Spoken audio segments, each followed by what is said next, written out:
नमस्कार दोस्तों, welcome back. हाजिर हूँ एक और नए वीडियो के साथ। और यहाँ पर दोस्तों राइट्स के बारे में बात करेंगे। इसका रिजल्ट निकल कर आया है आज मार्केट आवर्स में। इसका रिजल्ट निकल कर आया है और यहाँ पर अगर आप देखेंगे तो दोस्तों आज आपको एक बहुत बड़ा यहाँ पर लाल कैंडल दिखेगा। बहुत ही तगड़ा यहाँ पे हम लोग को बिकवाली देखने को मिला है आज मार्केट में। अगर हम लोग 1 मिनट के चार्ट में जाएंगे तो यहाँ पर देखिए दोस्तों, इससे पहले सुबह खुलने के बाद दोस्तों, माफ कीजिएगा, सुबह यहाँ पे दोस्तों एक गैप अप ओपनिंग हुआ और उसके बाद दोस्तों धीरे धीरे एक डाउन ट्रेंड की तरफ गया। मगर उसके बाद स्टॉक का प्राइस स्टेबल ही था, अराउंड 286 के रेंज में था।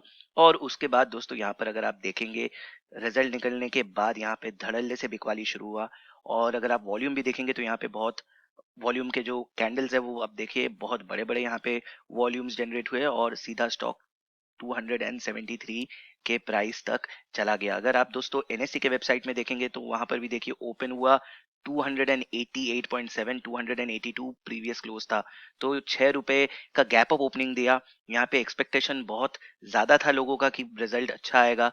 और उसके बाद दोस्तों रिजल्ट आते ही धड़ल्ले से ऑन द मूव ये स्टॉक गिरा और 273 के प्राइस पे चला आया।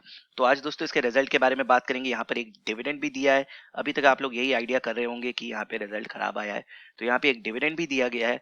तो हम लोग उसके रिजल्ट के बारे में अच्छे से बात करेंगे और साथ ही साथ यहाँ पर ये भी देखेंगे कि क्या इस स्टॉक में आगे निवेश करना चाहिए कि नहीं। रेल का स्टॉक है दोस्तों, गवर्नमेंट ऑफ इंडिया का। डिविडेंड अच्छा खासा ये लोग देते हैं। तो हम लोग ये देखेंगे कि क्या यहाँ पर अभी फिलहाल निवेश करना सही रहेगा कि नहीं।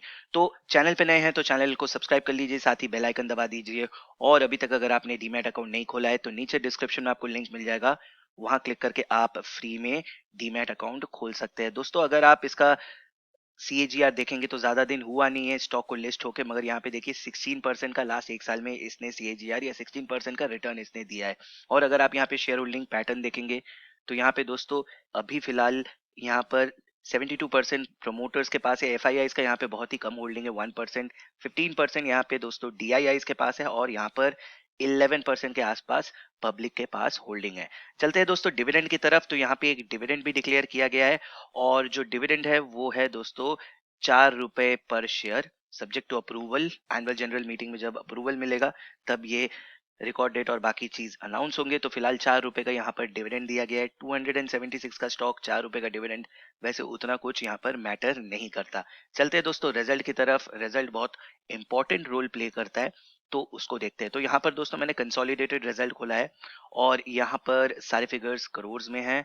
और हम लोग दोस्तों कंपैरिजन करेंगे मार्च 2020, मार्च 2021 और पूरे साल में किस तरीके का परफॉर्मेंस हुआ है उसको भी देखेंगे। तो दोस्तों टोटल रेवेन्यू यहाँ पर देखिए पिछले बार हुआ था 614 करोड़ और इस बार 649 करोड़।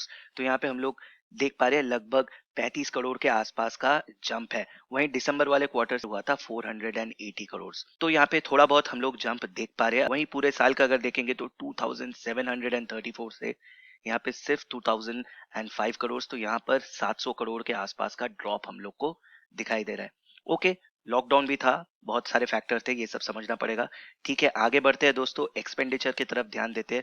तो पिछले बार का अगर आप एक्सपेंडिचर देखेंगे तो 422 करोड़ और इस बार का दोस्तों 464 करोड़। तो यहाँ पे एक्सपेंडिचर में 40 करोड़ 42 करोड़ के आसपास का हम लोग को जंप दिखाई दे रहा है। तो एज अ रिजल्ट दोस्तों net profit before tax and other things अगर आप देखेंगे तो पिछले बार 191 करोड़ था और यहाँ पे हम लोग को इस बार एक ड्रॉप दिखाई दे रहा है 184 करोड़। तो यहाँ पे net profit before tax and exceptional item में हम लोग को ड्रॉप दिखाई दे रहा है। ठीक है, आगे बढ़ते हैं दोस्तों, नेक्स्ट चीज की तरफ फोकस करते हैं और टोटल प्रॉफिट आफ्टर टैक्स क्या हुआ है उसको देखते हैं। तो यहाँ पे देखिए 143 करोड़ पिछले बार हुआ था और इस बार 141 करोड़। तो यहाँ पे ड्रॉप दिखाई दे रहा है। दिसंबर वाले क्वार्टर में देखिए 105 करोड़ हो गया था, दिसंबर वाले क्वार्टर से यहाँ पे जंप है। मगर परफॉर्मेंस उतना अप टू द मार्क नहीं हुआ है, जिस तरीके का एक्सपेक्टेशन था उस तरीके का परफॉर्मेंस यहाँ पर नहीं आया है। और साथ ही साथ दोस्तों यहाँ पे अगर आप पूरे साल का देखेंगे तो 633 करोड़ से यहाँ पे हो गया है 444 करोड़। तो यहाँ पर भी हम लोग को बड़ा मेजर ड्रॉप दिखाई दे रहा है। अर्निंग पर शेयर अगर देखेंगे तो दोस्तों सेम ही है लगभग। पिछले बार 5 रुपीज 56 पैसे थे और इस बार 5 रुपीज 73 पैसे। वहीं पूरे साल में देखिए 24 रुपए से यहाँ पे 17 रुपए हो गए। तो परफॉर्मेंस तो दोस्तों आपने देख ही लिया। मगर मार्केट ने इस परफॉर्मेंस को पसंद नहीं किया और रिजल्ट निकलने के बाद ही यहाँ पे धड़ल्ले से बिकवाली शुरू हो गया। और एज अ रिजल्ट दोस्तों आज आप इतना यहाँ पे ड्रॉप डाउन देख पा रहे हैं। अगर दोस्तों आज परसेंटेज ऑफ डिलीवरेबल क्वांटिटी देखेंगे तो वो भी उतना कुछ हाई नहीं है, ओनली 21%। यानी 26 लाख शेयर्स में दोस्तों 5,65,000 शेयर्स ही लोगों ने डिलीवरी उठाया है। मगर ऐसा नहीं है दोस्तों, रिजल्ट के दिन मार्केट में बहुत कुछ होता है। इसका ये मायने नहीं होता कि आपको भी धड़ल्ले से बेच के निकल जाना चाहिए। आपको ये समझना पड़ेगा कि आपका क्या प्रोस्पेक्टिव है या क्या पॉइंट ऑफ व्यू है। यहाँ पे कुछ हाइलाइट्स भी दिए गए हैं दोस्तों कंपनी द्वारा, पिछले कुछ सालों से किस तरीके का कंपनी का परफॉर्मेंस आ रहा है।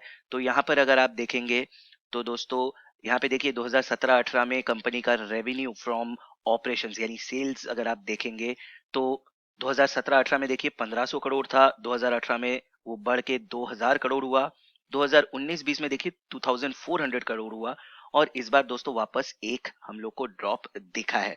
ठीक है, अगेन बहुत सारे फैक्टर रहते हैं, आपको ये भी समझना पड़ेगा। ग्रॉस प्रॉफिट में भी दोस्तों देखिए यहाँ से बढ़ा, फिर यहाँ पर भी बढ़ोतरी आया, मगर अभी यहाँ पर हम लोग को एक ड्रॉप दिखाई दे रहा है, यानी इस साल के ग्रॉस प्रॉफिट में ड्रॉप आया है। ठीक है, बाकी चीज अगर आप देखेंगे तो ठीक ठाक ही है, ऐसा कुछ नहीं है कि स्टॉक में बहुत गिरावट आ गया या स्टॉक को बेच के निकल जाना चाहिए। रेलवे का स्टॉक है दोस्तों, लॉन्ग टर्म में अच्छा यहाँ पे रेवेन्यू जनरेट करके देने का इसमें कैपेबिलिटी। अगर आप देखेंगे दोस्तों ये basically engaged in business of export sales, consultancy, inspection services and turnkey construction products for railway। अब दोस्तों चार्ट के तरफ चलते हैं। आज का तो आपने देख ही लिया, थोड़ा लॉन्गर टाइम फ्रेम में चलते हैं। तो यहाँ पे दोस्तों वीकली पैटर्न में अगर देखेंगे, जैसा मैंने बताया ज्यादा दिन हुआ नहीं, 2018 में ये स्टॉक लिस्ट हुआ और उसके बाद यहाँ पे बहुत ही अच्छा हम लोग को रन देखने को मिला जनवरी 2020 तक। उसके बाद दोस्तों 320 के लेवल से कोविड का जो ब्रेक आया, यहाँ पे स्टॉक नीचे गिरा और अभी अगर आप देखेंगे तो 220 225 के लेवल में यहाँ पे एक अच्छा बॉटम है, और उससे ऊपर ये वाला लेवल यानी 235 का जो लेवल है, यहाँ पर भी एक स्ट्रॉन्ग स्टॉक के पास बॉटम हम लोग को दिखाई दे रहा है। आगे अगर देखेंगे तो दोस्तों फिलहाल ये वाला जो लेवल है, यहाँ पर एक रेजिस्टेंस हम लोग को दिखाई दे रहा है। ये वाला लेवल पार करना बहुत ही इंपॉर्टेंट है, जो कि अराउंड 270-80 का जो लेवल है, ये पार करना इंपॉर्टेंट है। यानी ये पार करके स्टॉक को रहना पड़ेगा, स्टेबल रहना पड़ेगा। और उसके बाद दोस्तों अगर ये लेवल पार होता है तो नेक्स्ट यहाँ पे दोस्तों स्टॉक 300 के लेवल तक या 310 के लेवल तक जा सकता है। अगर दोस्तों डेली टाइम फ्रेम में देखेंगे तो अगेन यहाँ पर भी आपको सेम चीज ही दिखाई देगा। ये वाला जो लेवल है 290 या 280 का जो लेवल है, यहाँ पे एक रेजिस्टेंस है, तो ये लेवल पार होना इंपॉर्टेंट है। और जैसा लगता है दोस्तों यहाँ पे ये लेवल पार हो सकता है। अगर एमएसीडी के हिसाब से देखेंगे तो फिलहाल तो ऊपर की तरफ है, आरएसआई इंडेक्स के हिसाब से भी ऊपर की तरफ है, तो थोड़ा यहाँ पर टाइम देना पड़ेगा।